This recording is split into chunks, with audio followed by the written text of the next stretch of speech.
제일 중요한 통증을 줄이기 위한 노력을 아주 열심히 하고 있으니까 믿고 맡겨주시면 좋으실 것 같습니다.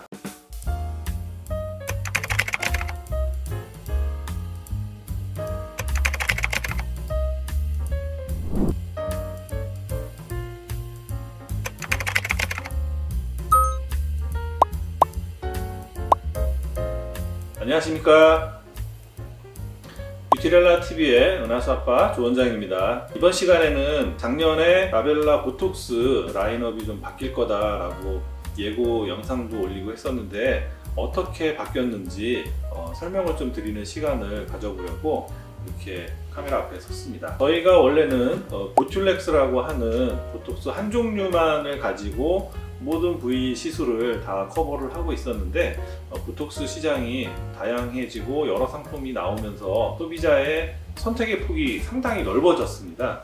그래서 저희도 하던 대로만 이렇게 하던 방식에서 좀 변화를 줘야 되지 않을까 공부도 하고 다른 지인 원장님들 얘기를 들어보고 하니까 저희가 라인업을 4종류로 하는 게 좋겠다는 생각이 들더라고요. 전에 보툴렉스라는 제품 하나만 썼었는데 지금은 보툴렉스 말고 코어톡스, 이노톡스, 제오민 해서 라벨라에 오시면 4종류의 보톡스를 만나실 수가 있습니다. 그러면 왜 4종류의 보톡스를 라인업을 하게 됐는지 말씀을 드리면 우리 보툴렉스나 예전에 메디톡신 이런 보톡스는 계속 쓰다 보면 내성에 문제가 좀 생기는 경우가 있었어요. 그래서 좀 더 개량돼서 나왔던 게 독일에서 나온 제오민이라는 보톡스가 일반 보톡스보다 내성이 덜 생기는 보톡스이기 때문에 보톡스를 한번 맞기 시작을 하면 한 4개월, 5개월 간격으로 계속 주기적으로 맞게 되거든요. 마음에 드시기 때문에 주름도 마찬가지고 턱 근육도 마찬가지고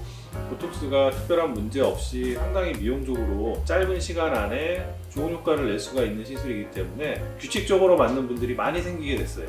그런데 맞다가 내성이 생겨버리면 이제 맞을 보톡스가 없게 되거든요.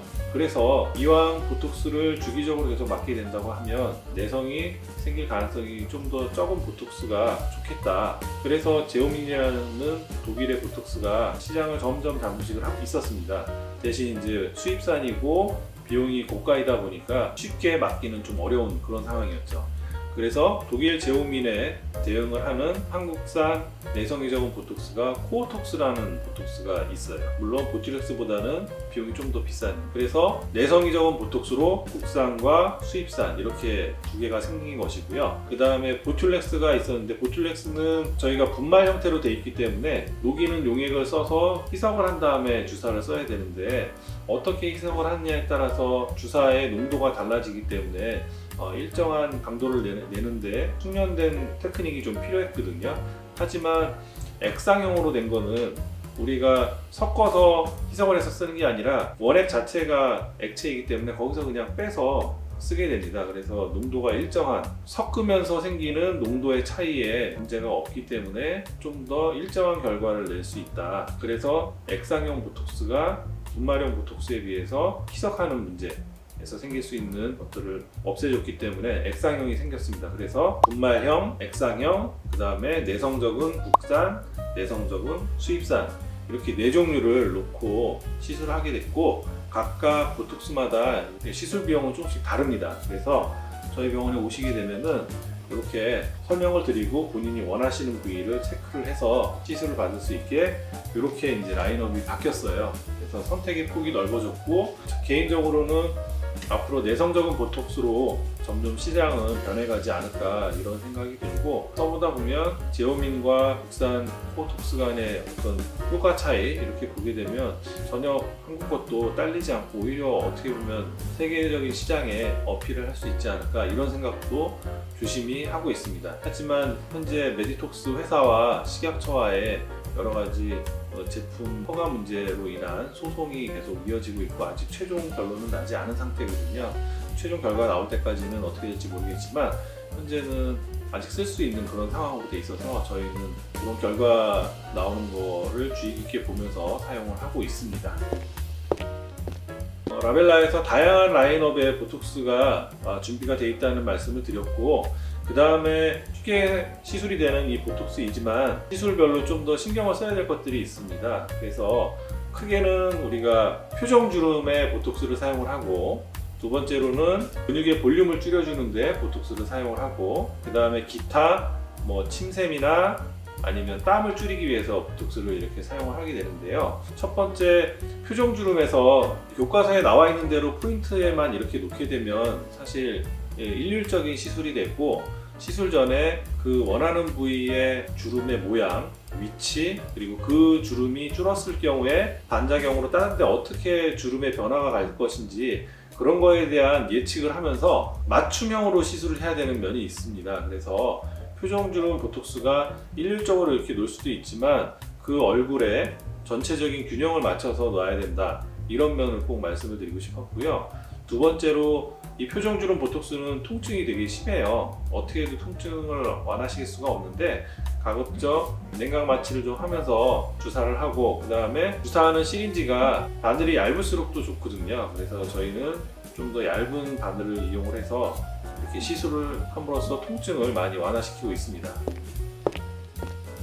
표정주름 보톡스에 이어서 근육을 줄이는 보톡스를 여러 부위에 사용할 수가 있는데, 우리가 턱 근육에 사각턱 근육 보톡스를 놓는 것이 아주 쉽고 간단한 시술 같지만, 이것 또한 마찬가지로 광대가 많이 발달이 되어 있거나 아니면 입꼬리 올린 근육이 저작근까지 잘 발달되어 있는 분들은 맞으면서 입꼬리가 떨어질 수가 있기 때문에 그런 것들을 사전에 잘 주의해서 시술을 해야 되는 그런 면이 있고요. 그리고 근육을 줄이는 보톡스는 용량이 많이 들어가기 때문에 측부근이나 사각턱이나 종아리 이런 데는 용량이 많이 들어가기 때문에 내성 문제를 줄일 수 있는 아까 말씀드린 제오민이나 포톡스 같은 것을 사는 걸 권해드리고 있고, 지금은 가격도 합리적으로 많이 낮아졌기 때문에 선택하시는데 큰 무리가 없지 않을까, 이런 생각입니다. 그리고 기타 보톡스로 침샘 보톡스가 있는데, 우리 어르신들 귀 위쪽으로 이렇게 쭉 침샘이 늘어져서 얼굴 라인이 안 예쁜 경우들이 있거든요. 거기에 사각턱 보톡스나 아니면 레이저 같은 거 아무리 열심히 해도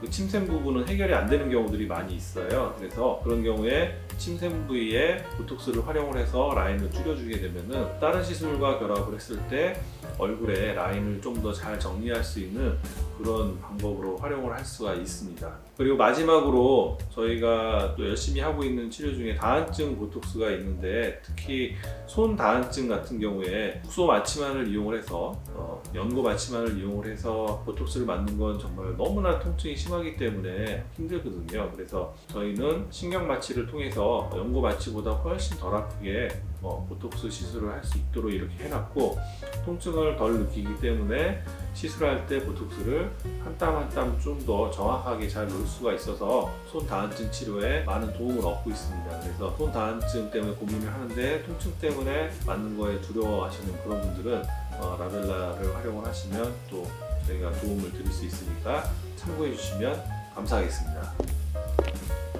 오늘은 라벨라의 2021년 보톡스 라인업에 대해서 설명을 드렸습니다. 다양한 4가지 종류의 보톡스를 준비를 하고 각각 본인에게 필요한 거를 선택을 할 수 있도록 이렇게 세팅을 해놨으니까 부담 갖지 마시고 오셔서 원하시는 걸로 시술을 받으시면 되고, 저희가 꼭 이건 이렇게 했으면 좋겠다 라고 권해드리는 경우에는 그 말을 좀 믿고 따라주시면 선택하는 데 좀 더 도움이 되지 않을까, 이런 생각이 들고요. 정해진 제품으로 시술을 할 경우에는 본인에게 맞는 부작용이 덜하도록 이렇게 시술이 될 수 있게 노력을 하고 있고, 제일 중요한 통증을 줄이기 위한 노력을 아주 열심히 하고 있으니까 믿고 맡겨주시면 좋으실 것 같습니다. 저희는 또 더 좋은 시술을 하기 위해서 노력하는 그런 라벨라가 되도록 항상 연구하고 노력하겠습니다.